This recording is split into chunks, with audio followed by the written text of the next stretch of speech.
Chairman Idik, the communist leader, went on the run in central Java, telling people to defy the accusations against them by carrying on as usual. It was advice that would prove fatal for many. PKI members in President Sukarno's cabinet were arrested, and other senior leaders secretly executed. Sukarno was rapidly losing his grip on power. He appealed for calm, but was powerless to protect the Communist Party he had courted for so many years. After the 30th, when we heard about the rebels, we had very many books from Leninism, Marxism, and so on. My husband said that we must burn it.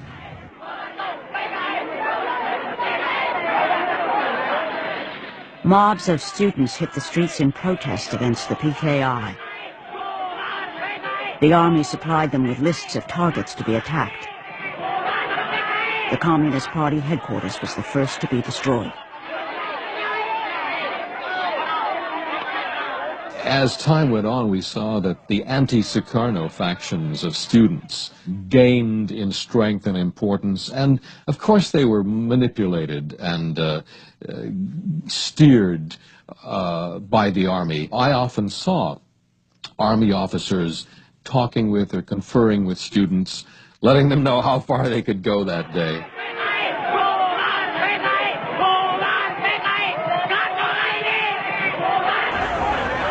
From far, I saw a fire and saw so many people crying, saying, exciting, and so on.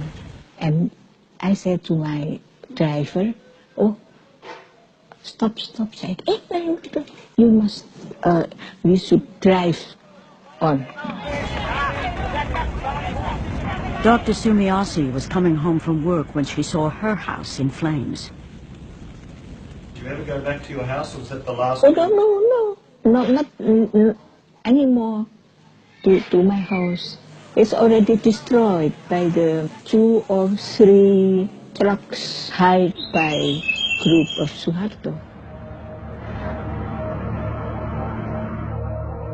Dr. Sumiasi and her husband left their 3 children with relatives and fled.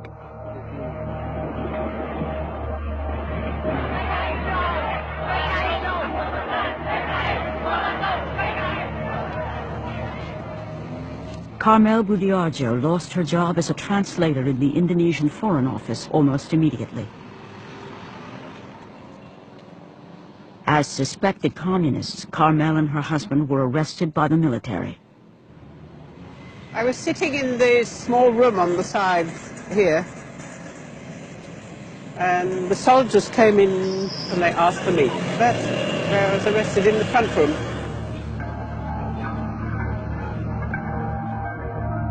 When we were sitting in this jeep taking us out of town, the fellow who was in charge, he said, you have to blindfold. And that completely destroyed me, because I just couldn't understand why they were doing this. So I became hysterical then. And of course you always have the worst idea of what was going to happen. You know, you'll be taken off and shot or something like that.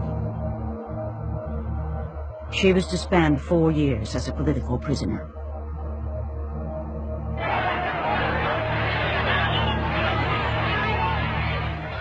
In the capital city, even people with the most tenuous links to the PKI are arrested en masse.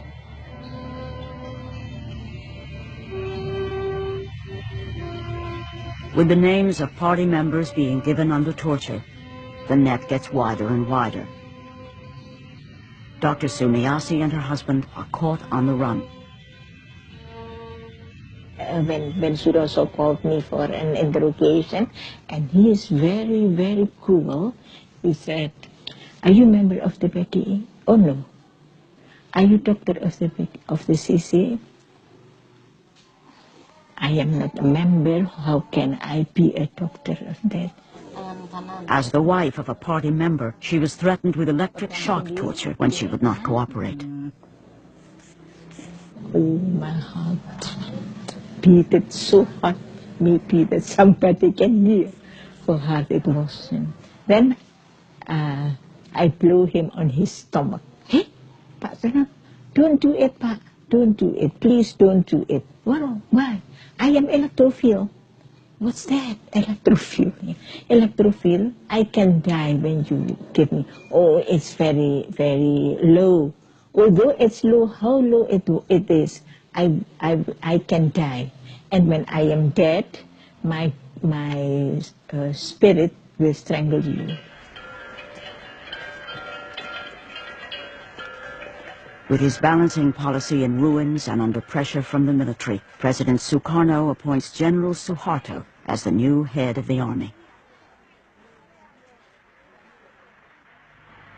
I, President, Supreme Commander of the Armed Forces of the Republic of Indonesia, appoint Major General Suharto.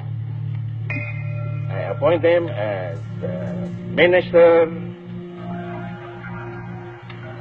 Commander of the Army. Now in official control of the army, General Suharto plans the systematic destruction of the Communist Party. He immediately dispatches his para-commando troops to central Java. Here they purge any army officers sympathetic to the PKI. The army then turns its attention to alleged communist sympathizers all over Indonesia. As long as there is still one communist in Indonesia, I think we still have a military operation against this one person. Well, Suharto gave the orders to clean up everything, to every commander who was under his organization. So this is what I did. I ordered all my people to send patrols out and captured everybody in the PKI post.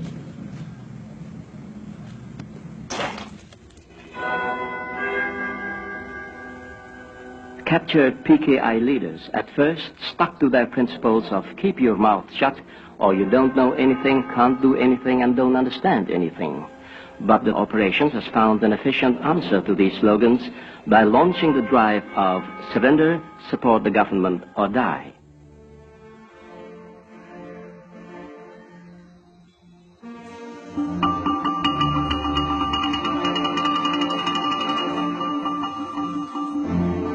The district of Prambanan, known for its 1,000-year-old Hindu temple, was one of the first to feel the wrath of Suharto's ideological cleansing campaign.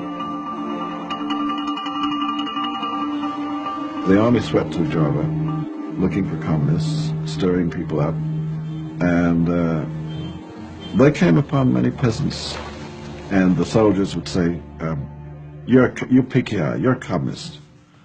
And the poor peasant farmer would say, what do you mean PKI? What are you talking about? And the interrogation would go on, and the farmer might say, oh, you're talking about those guys who came around and offered us seed at cheap prices. Oh, yeah, sure. We signed up with them, but that doesn't mean I'm PKI. I wasn't a communist. Those are just fellows who helped me out when things were tough. And certainly they did kill communists. They also killed a lot of people who were probably not communists.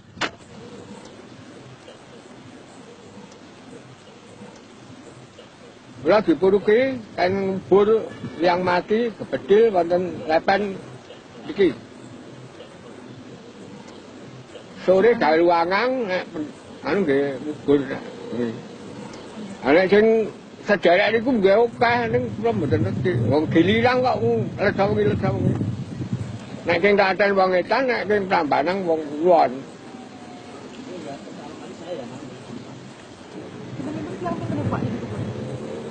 Nek elingan kula nggih antane 800-an nggih. Pas.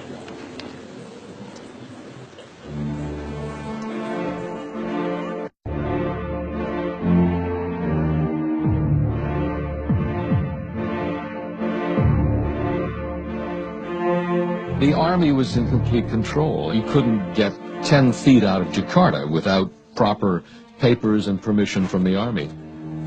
After hearing reports of great slaughter going on, I was finally allowed to drive down there. At that time, there were 2 or 3 military trucks filled with civilians, families, men, women, children. And we were told these were communist suspects. This wasn't something I was supposed to see, but I can recall that day there was something like 2,000 people just in that one day being rounded up and taken to a central holding place. One of the most amazing things was that you had a major, massive communist movement done in with weaponry and power and force that was contributed by the Soviets, which is, there's a tremendous irony in that, and well, you can't help but take a certain satisfaction in that.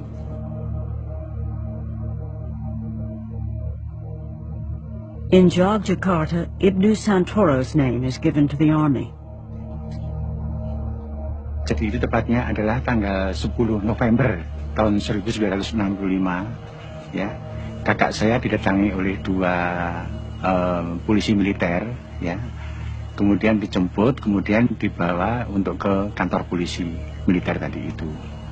Terus kemudian pamit dengan istrinya sama anaknya dicium, terus kemudian sudah tenang aja. Saya mau ada urusan sebentar dengan pihak yang berwenang.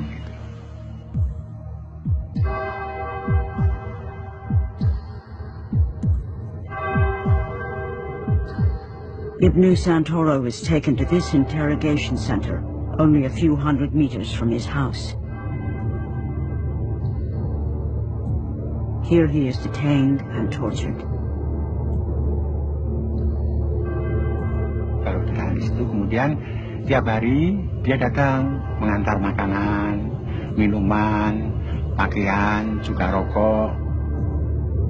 Setelah itu, kemudian setelah berselang beberapa bulan, ya, itu kita mau ke sana sudah dikatakan bahwa Ibnu Santoro sudah tidak ada di situ lagi.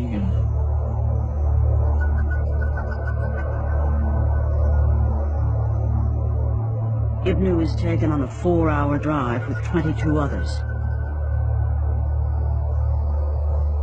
One of Ibnu's fellow prisoners on the truck manages to write a list of everyone's names on the journey that day. He persuades one of the soldiers to draw a map of their final destination, which makes it back to relatives.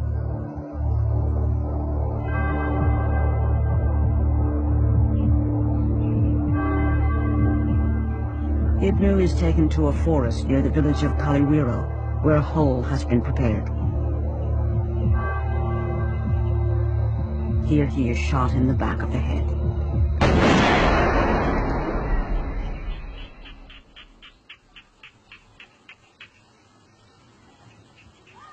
Seven weeks after the murder of the generals, Communist Party chairman Aidit is finally captured in central Java. He's forced to sign a confession and is then executed on General Suharto's personal orders. The once invincible President Sukarno is now powerless to prevent the wholesale slaughter unfolding in his country. General Suharto and the army now plan his downfall and the complete takeover of government. The military arms civilian death squads and supervises further mass killings. This man was part of a Muslim militia gang in East Java in 1965. Sometimes, all the students were collected in a certain place and then instructed by a certain leader from the army, and they distribute to us a number of people, and ask us to kill them. So we know exactly that this is organized. The U.S. provided secret financial assistance.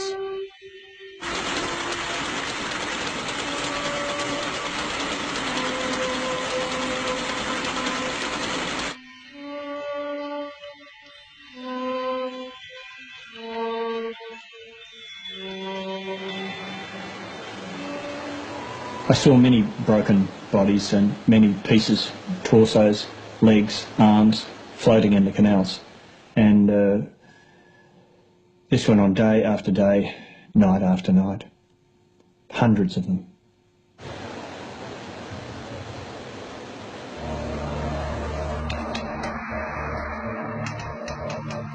Although there were several journalists inside Indonesia filing reports, the true story of a one-sided slaughter did not immediately reach the Western public.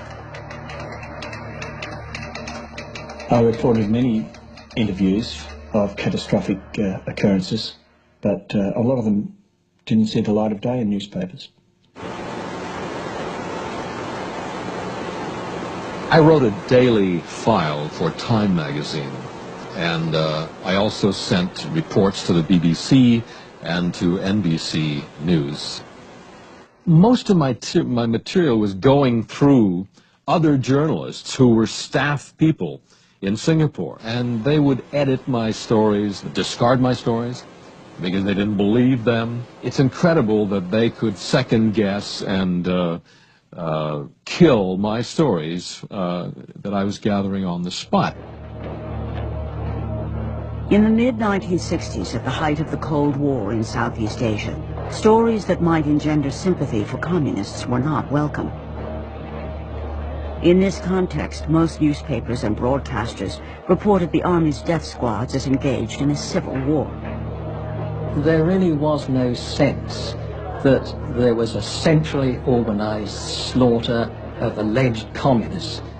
It was being presented from all directions as a sort of running battle going on between, you know, organized communism and an organized army. It was a cleaning up operation. It was not a slaughter. The word slaughter didn't pass anyone's lips at that time. The scale of it was not understood.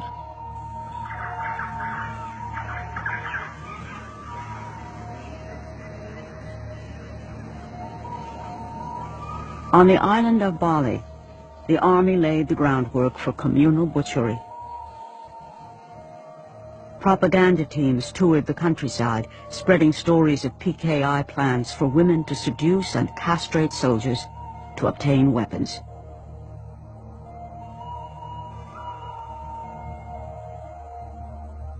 There was a deadly choice. You either took part in crushing the communists, or you were one of them. I was told by General Salwa, Eddie, that whereas his boys, as he put it, had to encourage and stimulate the killing in Java, the killing in Bali was so intense that they had to stop it. They had to put a stop to it. Di sini banyak sekali orang dipotong. Saya sendiri, saya nggak tahu, saya nggak sengaja bicara. Ketemu saya orang dipotong, saya begini. Nih kenapa anaknya salah, saya menangis, saya sama anak saya, baru saya nangis, kenapa nangis, nanti dipotong, saya tidak lagi. Kenapa nangis orang dipotong, ketagihan potong, ya boleh saya potong.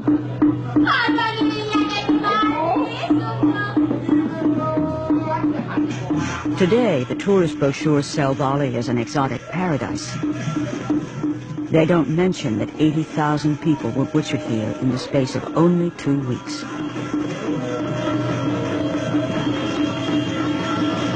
From the West point of view, the bloodbath had begun as an opportunity to see an end to Sukarno and the communists.